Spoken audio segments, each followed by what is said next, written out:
Thank you. Mr. Farage for 4 minutes. Thank you very much. So this is it, the final chapter, the end of the road.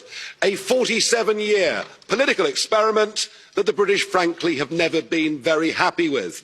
My mother and father signed up to a common market, not to a political union, not to flags, anthems, presidents, and now you even want your own army.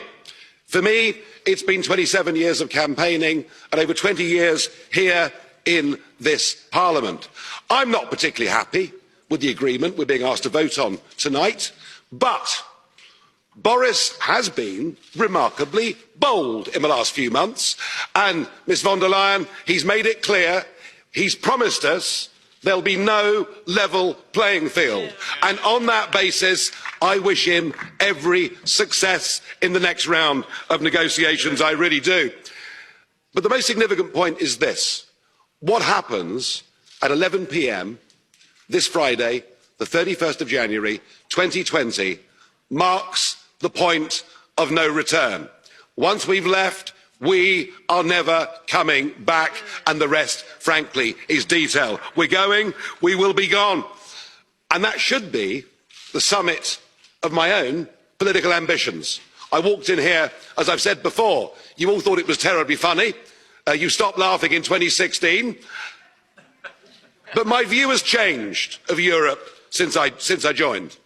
In 2005, I saw the constitution that had been drafted by Giscard and others.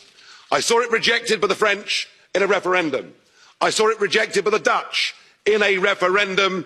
And I saw you in these institutions ignore them, bring it back as the Lisbon Treaty and boast you could ram it through without there being referendums. Well, the Irish did have a vote and did say no and were forced to vote again. You're very good at making people vote again, but what we've proved is the British are too big to bully, thank goodness. So I became an outright opponent of the entire European project. I want Brexit to start a debate across the rest of Europe. What do we want from Europe? If we want trade, friendship, cooperation, reciprocity, we don't need a European Commission. We don't need a European Court. We don't need these institutions and all of this power. And I can promise you, both in UKIP and indeed in the Brexit Party, we love Europe. We just hate the European Union. It's as simple as that. So I'm hoping this begins the end of this project. It's a bad project.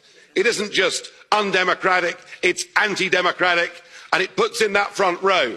It gives people power without accountability. People who cannot be held to account by the electorate. And that is an unacceptable structure. Indeed, there's an historic battle going on now across the West, in Europe, America and elsewhere. It is globalism against populism.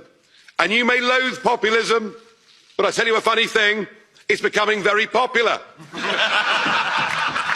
And it has great benefits. No more financial contributions, no more European Court of Justice, no more common fisheries policy, no more being talked down to, no more being bullied, no more Guy Verhofstadt. I mean, what's not to like? I know you're going to miss us.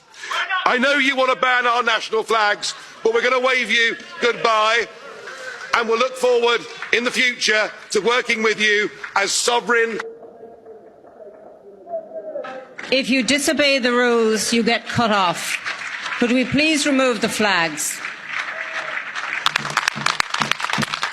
Mr. Farage, could we remove the flags, please? That's it, it's all over.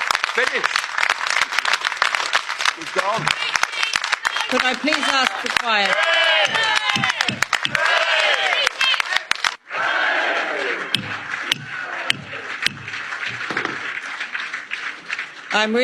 Please sit down, resume your seats, put your flags away, you're leaving, and take them with you if you are leaving now. And goodbye. Can I just say, if I may say, just in a slight reference, the word hate was used in the last contribution. And I really think, given what we listened to prior to this, that we should not hate anyone or any nation or any people.